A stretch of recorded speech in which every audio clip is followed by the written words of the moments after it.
오늘 우리에게 주신 하나님 말씀 요한복음 4장 1절부터 26절입니다. 요한복음 4장 1절부터 26절인데요. 좀 길지만 말씀이 있는 이 자체를 우리 주님이 우리를 만나시는 그 모습으로 우리가 생각하면서 4장 1절부터 26절을 우리의 이야기로 함께 교독하도록 하겠습니다. 제가 먼저 1절 읽습니다. 예수께서 제자를 삼고 세례를 베푸시는 것이 요한보다 많다 하는 말을 바리새인들이 들은 줄을 주께서 아신지라. 예수께서 친히 세례를 베푸신 것. 유대를 떠나사 다시 갈릴리로 가실새 사마리아에 있는 수가라 하는 동네에 이르시니 야곱이 그 아들 요셉에게 준 땅이 가깝고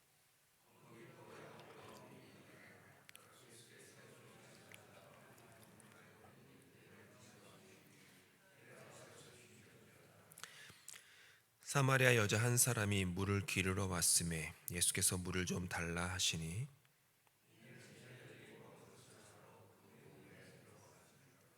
사마리아 여자가 이르되 당신은 유대인으로서 어찌하여 사마리아 여자인 나에게 물을 달라 하나이까 하니 이는 유대인이 사마리아인과 상종하지 아니함이로라.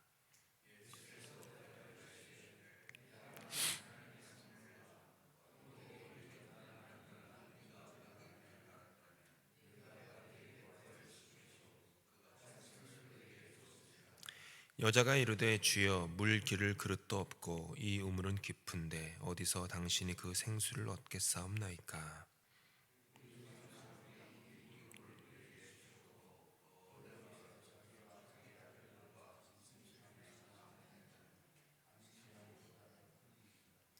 예수께서 대답하여 이르시되 이 물을 마시는 자마다 다시 목마르려니와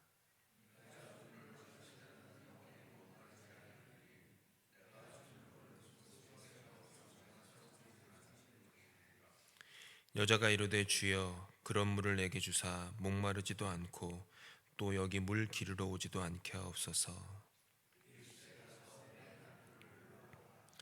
여자가 대답하여 이르되 나는 남편이 없나이다. 예수께서 이르시되 내가 남편이 없다 하는 말이 옳도다.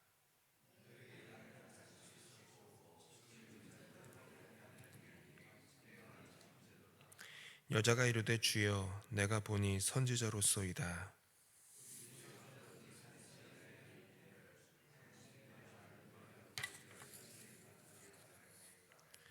예수께서 이르시되 여자여 내 말을 믿으라. 이 산에서도 말고 예루살렘에서도 말고 너희가 아버지께 예배할 때가 이르리라.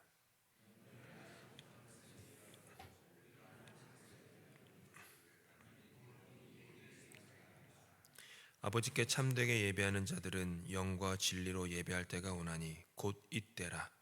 아버지께서는 자기에게 이렇게 예배하는 자들을 찾으시느니라.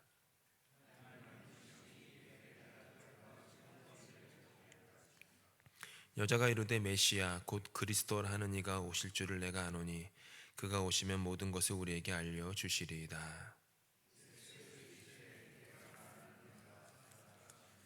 아멘. 그녀가 만난 우리 예수 예배라는 제목으로 말씀 나누겠습니다. 유대인과 잘 아시다시피 유대인과 사마리아인들 사이에는 큰 괴리가 있었습니다. 그들은 서로 상종하지 않았습니다. 오늘도 여자가 상종하지 않는데 왜 나에게 말을 겁니까? 라고 의아해하는 말처럼 상종하지 않았습니다. 근데 이것은 역사적 배경이 있습니다. 사마리아가 먼저 이제 사마리아는 북이스라엘의 수도입니다. 사마리아가 먼저 아수르 제국의 지배를 받습니다. 그래서 북이스라엘이 먼저 멸망합니다. 아수르의 정책에 따라서 사마리아에 있는 유대인들과 아수르인들 간의 그 혼합 결혼이 일어나게 됩니다. 그러면서 몇백 년이 지나면서 이제 혼혈이 그 북이스라엘 지역에 많이 자리 잡게 되었습니다. 반면에 예루살렘을 중심으로 한 남유다 그쪽의 유대인들은 나중에 바벨론 제국에 의해서 멸망을 받습니다. 당합니다.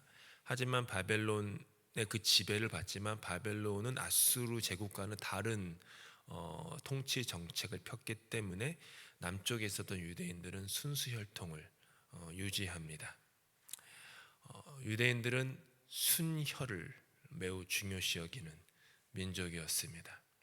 그래서 남쪽에 있었던 예루살렘과 예루살렘 성전을 중심으로 한 유대인들이 볼 때 저 북쪽의 사마리아를 중심으로 한 북유대 사람들은 거룩하지 않은 것입니다. 피가 섞인 사람들입니다. 타협한 사람들입니다. 하나님으로부터 하나님께 등을 돌렸고 하나님께 버림받은 사람들이었습니다. 그렇게 이제 배척을 했었습니다. 그러다가 예수께서 태어나시기 전 주전 200년 경에는요, 유대교의 중심이 어디냐라는 문제로 남쪽과 북쪽 사이에 심한 다툼이 벌어집니다. 남쪽에 있는 사람들은 예루살렘 성전이다. 북쪽에 있는 사마리아 중심으로 한 곳에는 그곳에 있는 산, 여기 성경에는 안 나오지만 그리심산이라고 하는 그곳이다. 거기도 성전이 있었으니까요. 그걸로 막 다툽니다. 다투다 보니까 감정이 아주 격렬해지기 시작해서 그러던 중에 유대인들이 이제 사마리아 그리심산 성전에 가서 성전을 아주 잔혹하게 회파하는 일이 벌어집니다. 급기야 이제 갈등의 골이 넘어설 수 없게 깊어진 것입니다. 그래서 그들은 상종하지 않았습니다. 굳이 남쪽에서 다메섹이나 이런 데로 올라가려면 굳이 사마리아 땅 밟지 않고 오래 몇 날 며칠이 더 걸려도 돌아서 가는 사람들이었습니다. 내 발에 더러운 곳에 땅에 흙을 묻히지 않겠다, 이런 마음으로 다녔죠. 그런데 오늘 성경을 보니까 성경은 이렇게 얘기합니다.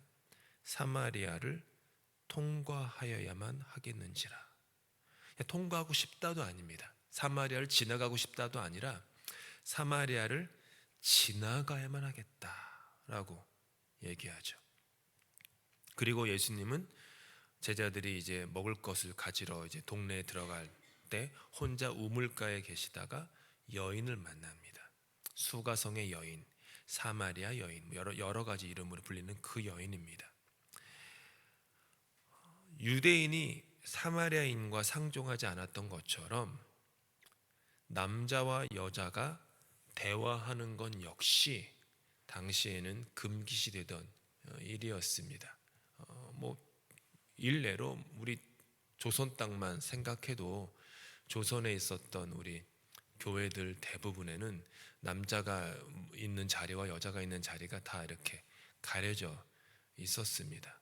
남녀 상열지사 어떻게 함께 이렇게 합니까? 라고 하는 게 셌죠. 하물며 유대인들은 더 셌습니다. 게다가 지금 예수님은 메시아로 인정받기보다는 랍비로 이렇게 스승, 좋은 선생 이렇게 이제 받아들여지던 상황이었기 때문에 랍비는 더욱더, 랍비는 모두가 여자니까요, 남자니까요, 여자 랍비는 없죠. 랍비는 여자와 대화하는 것이 금기시되었습니다. 랍비는 심지어 자기가 메시지를 전할 때에도 자기 메시지 중에 자기 딸, 자기 아내를 언급하는 것이 금지되어 있었습니다.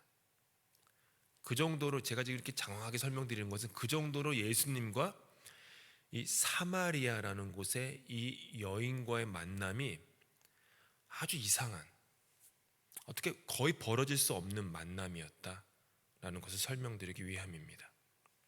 예수님은 그녀를 만납니다. 물을 달라 하시면서 먼저 말을 거십니다. 그러면서 이제 대화가 진행되는데, 그냥 대화가 날씨 얘기 묻고 어떻게 사느냐, 살림살이는 좀 어떠냐, 이런 정도의 가벼운, 어떻게 보면 별 의미 없는 그런 수박 겉핥기식의 대화가 되지 않고 아주 깊숙한 존재에 대한, 인간 존재의 근원에 대한 어떤 얘기로, 아주 철학적인 얘기로 나아갑니다. 굉장히 수준 높은 얘기로 나아가죠. 해가 중천에 떴을 때 이 사마리아 여인이 물을 길러 나왔습니다. 해가 중천, 정오, 보통의 여인들이라면 나오지 않을 시간입니다. 날이 무척 덥기 때문에 그렇게 더운 날에 나오지 않고 아주 이른 아침 여인들은 나와서 우물가에서 서로 대화 나누면서 지난밤에 안녕했는지 서로 간에 인사를 묻고 하면서 그 교제의 장이었습니다. 근데 이 여인은 그런 걸 할 수가 없었습니다. 이 여인이 지고 있는 삶의 무게가 무거웠고 동네 수가성의 여인들로부터 이 여인은 그렇게 환영받지 못하던 여인이었기 때문이죠. 이 여인은 사마리아 여인으로서 유대인들로부터 순수하지 않다고 멸시당하는 이미 그런 여인이었습니다. 여자였으니까 사회적으로 무시당했죠. 근데 오늘 말씀 보니까 남편이 여럿이었습니다. 그녀의 과거가 일반 사람의 눈으로 볼 때 그렇게 깨끗하지 못했던 것입니다. 남편이 5이었는데 지금 있는 남편도 네 남편이 아니다. 6 남자를 거쳐간 겁니다. 그 과거로 인해서 마을에서도 환영받지 못했습니다. 남편이 여럿이었다라는 것은 당시 그 수가성에 있는 사람들은 그녀를 방탕한 여인으로 여겼겠지만 우리가 예수님의 시선은 좀 달랐습니다. 그리고 우리가 이해해야 될 것은 당시 그녀가 반드시 윤리 도덕적으로 방탕한 삶을 살았다라는 뜻은 아닙니다. 2000년 전의 시대는 지금과 시대와는 너무 다르기 때문에 여자의 운명은 남자에게 달려 있었습니다. 정확히 얘기하면 아내의 운명은 남편에게 달려 있었습니다. 여자가 혼자서 일을 하거나 직장 생활을 하거나 그래서 자기가 돈을 벌거나 뭐 생산과 이동의 자유가 없었습니다. 그러니까 여인은 모든 것을 내가 결혼을 통해서만 구속된 그 남편에게 자신의 운명이 다 결정되는 시대였다라는 겁니다. 그런데 이 여인에게 지난간 남편이 5이었고 지금 남편은 네 남편이 아니다라는 얘기는 이 여인은 선택할 수 없는 존재로서 5, 6명의 남자들이 그녀를 선택한 후에 무슨 이유 때문에 지겨워졌는지 뭔지는 모르지만 그 남자들로부터 버림받았다라는 뜻입니다. 무슨 얘기인지 아시죠? 윤리방탕적으로 방탕했다는 게 아니라 버림받았다는 거예요. 버림받아서 절체절명의 위기 속에서 살았고 그렇게 그 남자들에 의해서 그 남자가 사는 이 땅 저 땅 이런 식으로 옮겨 다니는 매우 거절과 상처와 버림받은 그런 삶으로 점철된 여인이었다라고 하는 것이죠. 그런 여인에게 주님께서 먼저 말을 거시고요. 그 여인과의 대화의 수준을 아주 깊게 가져가십니다. 근데 이렇게 대화하는 것도 너무 은혜가 되지만 또 한편에서는 예수님이 하신 말씀보다 예수님이 하지 않으신 말씀이 또 은혜가 됩니다. 주님은 그녀를 사마리아인이다 멸시하는 말을 하지 않으시고요. 연이다라는 것 때문에 멸시하지도 않으시고요. 얘기 중간쯤에 주님께서 말씀하시는 생수의 의미를 그녀가 알아차리지 못할 때 왜 그렇게 이해력이 부족하냐 라고 왜 이렇게 못 알아먹냐 라고 꾸짖지도 않으십니다. 심지어 그녀의 과거를 나무라지도 않으십니다. 윤리 도덕적으로 비판하거나 정죄하지를 않으십니다. 그냥 주님은 그 여인을 그 여인의 있는 모습 그대로 그 여인의 지금 형편 그대로 그 여인의 상태와 수준 그대로 받아들이십니다. 그대로 받아들이셔서 그 여인으로 하여금 그 여인의 존재의 더 깊은 곳으로 이끌어 나가십니다. 그 깊은 곳이 어디였냐? 오늘 말씀에 나오는 결론은 예배였습니다. 그녀로 하여금 참된 예배에 대한 예배로 이렇게 그녀를 이끈 것이죠. 주님께서는 우리가 늘 고백하지만 살아계신 부활의 주님이라고 우리는 늘 고백합니다. 주님께서 살아계신 부활하셔서 살아계신 지금도 살아서 역사하시는 주님이라고 믿는다면 2000년 전에 역사하셨던 그 주님이 지금도 똑같이 우리에게 역사하신다는 뜻입니다. 주님은 지금도 우리에게 그렇게 하십니다. 우리가 주님 앞에 예배를 드릴 때, 우리가 삶을 살아갈 때, 혹은 주님과의 관계에서 관계를 맺어 나갈 때, 주님은 우리에게 완성된 우리의 모습, 완벽한 깨달음의 수준을 우리에게 요구하지 않으십니다. 주님은 우리가 주님을 섬기기를 바라시지만, 그렇게 부르시지만, 우리가 주님을 섬길 때 반드시 많은 양의 달란트가 있어야만 한다고 말씀하지도 않으십니다. 내가 이해하는 수준에서, 내가 할 수 있는 수준에서 정직하고 겸손하게 주님께 나아가면, 거기서부터 주님이 나를 들어서 내 힘으로 갈 수 없는 더 깊은 곳으로 주님이 나를 인도하십니다. 그것이 예배에서 벌어지는 일입니다. 예배에서 나는 이것이다, 나는 저것이다, 나의 것을 가지고, 내가 어떤 수준을 가지고, 내가 뭐 어떤 그런 것을 가지고 오면요, 어떻게 보면은 강아지 기르시다 보면 훈련이 잘 된 강아지는 주인 그 오른 다리이건 왼 다리가 옆에서 딱 붙어가지고 잘 가고 주인이 멈추면 또 멈춥니다. 근데 이제 훈련이 잘 안 된 개들은 뻗팅깁니다. 가가지고 뭐 저기 다른 뭐 냄새 맡으면은 가자고 해도요, 그냥 다 온 다리에 힘을 주고 막 버텨요. 가끔 보면 그 버텨가지고 주인이 이제 뭐 한참 기다리는 마음씨 좋은 주인도 있고, 좀 짜증 내면서 목줄을 당기는 주인도 있고, 또 마음이 열어가지고 그냥 끌어안고 걸어 나가는 주인도 있고, 각양각색입니다. 그런 모습으로 우리가 예배를 드릴 때가 있다라는 거죠. 버팅기는 거죠.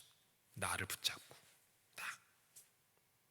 그러면 더 깊은 곳으로 나아가지 못합니다. 주님은 주인 아닙니까? 주인께 맡기고 그분 발뒤꿈치 바라보며 가겠습니다. 이렇게 나아가게 되면 내 힘으로는 갈 수 없는 그곳으로 주님이 나를 인도하시고, 그것이 예배의 깊은 곳입니다. 이것이 주님을 만난 사람들의 모습이고 변화된 모습이었습니다. 그들은 자기가 가진 것을 뽐내며 예수님을 만나지 않았고요, 신앙과 헌신의 정도를 주님 앞에 펼쳐놓지도 않았습니다. 있는 모습 그대로, 영적인 자기의 수준 그대로 정직하게 주님을 만납니다. 그것이 예배입니다. 예배에 여러 형식들이 있습니다. 주보에도 여러 형식이 있고, 다른 교회 가서 예배 드리시면 우리 교회와 다른 형식도 있고, 헌금은 또 어디에 있고, 찬송은 몇 개를 부르고, 뭐 찬양팀이 뭐 5만 가지 형식들이 다 있습니다. 다 다릅니다. 모든 교회마다 아마 형식은 다 다를 겁니다. 근데 예배의 본질은 바로 그것입니다. 관계, 만남이죠. 물을 달라던 대화가 유대인과 사마리아인 사이의 갈등에 대한 사회 문제에 대한 이야기로 넘어가더니, 어느덧 그녀의 상처 입은 아주 깊은 마음의 이야기가 갑자기 뻗어갑니다. 그러더니 그냥 상처를 매마지고, 아휴 참 안 됐어 쯧쯧쯧하죠. 보통 인간관계는 이 정도에서 멈추죠.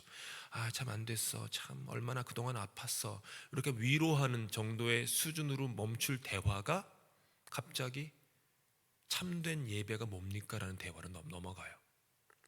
그러니까 원래는 참된 예배의 장소가 어딥니까? 그런 거죠. 우리는 이곳, 이 산, 그리심산이 예배의 처소라고 우리는 믿는데, 남쪽에 있는 당신들 유대인들은 예루살렘이라고 하는데 어디서 예배드려야 됩니까? 그러니까 이 얘기는 여인의 마음속에 여호와 하나님을 향한 진정한 예배를 드리고픈 갈증이 있었다라는 거죠. 그렇죠? 어떤 여인도 없는 그 햇살에 내리쬐는 정오에 혼자 외롭게 야곱의 우물에 와서 물을 기를 때마다 그녀는 이 물로도 채울 수 없는 나의 갈급함을 어떤 예배로 말미암아 해결함을 얻을까? 이게 이 여인에게 있었던 것입니다. 주님께서는 그런데 그 여인의 이야기를 받아서 장소가 아니다, 예배는 장소가 아니다, 물질적인 것이 아니다, 시간이다, 영혼이다, 이렇게 말씀하십니다. 23절, 24절에 이렇게 말씀하십니다. 아버지께 참되게 예배하는 자들은 영과 진리로 예배할 때가 오나니 곧 이때라. 아버지께서는 자기에게 이렇게 예배하는 자들을 찾으시느니 하나님은 영이시니 예배하는 자가 영과 진리로 예배할지니라. 사마리아 여인이 주님을 만난 것은요, 결국은 예배였습니다. 만남이 예배였다는 말입니다. 그녀의 질문은 나에서 시작되었습니다. 하지만 그 끝은 하나님이 되었습니다. 내가 예배를 드리러 가고 내가 예배를 시작하고 내가 마무리 짓는 것이 아니라는 말입니다. 그래서 주님은 그녀에게 뭘 가르치셨어요? 영과 진리, 즉 신령과 진정을 가르치셨습니다. 신령은 나의 영이 아니라 주님의 영입니다. 신령은 나의 이름이 아니라 주님의 이름입니다. 말씀과 성령이 인도하는 보다 넓은 세계로 인도함을 받는 것, 그것이 예배입니다. 이렇게 그녀에게 참된 예배가 회복되었을 때 그녀의 존재가 바뀝니다. 그녀의 존재가 바뀌니 그녀의 인간 관계와 사람들과 세상을 바라보는 시선도 바뀝니다. 오늘 우리가 읽지 않았지만 오늘 읽은 본문 바로 뒤에는 그녀가 그토록 평생을 피해 다녔던 마을 사람들에게 그녀가 먼저 다가갑니다. 그리고 여기 좀 내 말 좀 들어보세요. 내가 누구 만났는데 그분 메시아예요. 이렇게 말을 합니다. 그래서 그 사람들의 관계 틈 속으로 들어갑니다. 물동이를 버리고 동네에 들어가 그동안 만나지 않았던 사람들, 피해 다녔던 사람들을 만나 예수님에 대해 말합니다.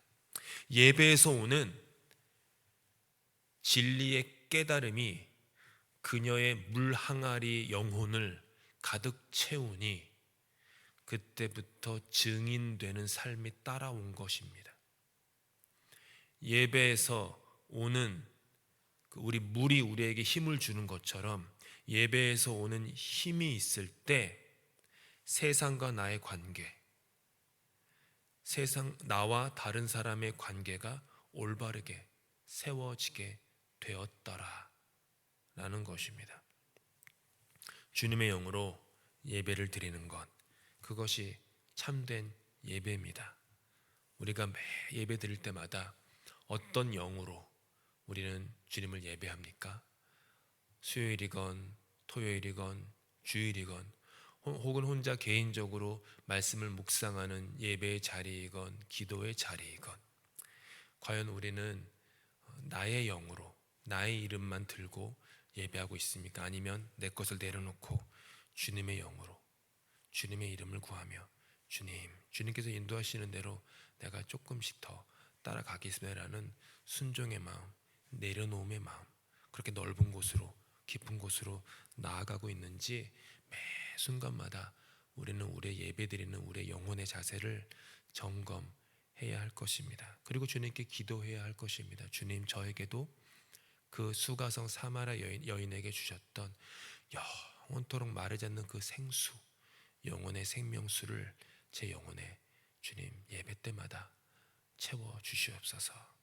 이런 진정과 신령으로 나아가실 수 있길 바라고 여기 모인 모든 분들에게 저를 포함한 모두가 또 이 교회 가운데 다른 어떤 축복보다 예배 축복이 우리 삶 가운데 가득할 수 있기를 예수님의 이름으로 축복합니다. 함께 기도하시겠습니다. 사마리아 여인을 만나 주신 주님, 먼저 우물가에 가서 그녀를 기다리시고 아무 말도 하지 않고 물만 깃고 도망치려는 그 여인을 붙잡고 물을 달라 하시며 말을 거시고 그 여인의 이해하지 못함을 나무라지 않고 더 깊은 곳으로 깨달음의 자리로 인도하시고 결국은 그 여인으로 말미암아 참된 예배를 회복하게 되어서 그녀의 삶 역시 회복시켜 주신 주님, 우리에게도 날마다 그런 만남, 주님과의 그런 만남이 있을 수 있도록 축복하여 주시옵소서. 예배 축복을 허락하여 주시옵소서. 예배 드릴 때마다 우리의 영혼의 물 항아리가 주님의 생명수로 가득 채워지게 하여 주시옵소서. 해갈하게 하여 주시고 만족하게 하여 주시고 흘러 넘치는 그 물로 내 주변의 사람들에게 그렇게 갈급한 사람들에게 생명의 물을 건넬 수 있는 그런 삶 살 수 있도록 주님 우리의 예배를 축복하여 주시옵소서. 주님께서 하시는 기도로 예배 마칩니다. 하늘에 계신 우리 아버지, 아버지의 이름을 거룩하게 하시며 아버지 나라가 오게 하시며 아버지의 뜻이 하늘에서와 같이 땅에서도 이루어지게 하소서. 오늘 우리에게 일용할 양식을 주시고 우리가 우리에게 잘못한 사람을 용서하여 준 것 같이 우리 죄를 용서하여 주시고 우리를 시험에 빠지지 않게 하시고 악에서 구하소서.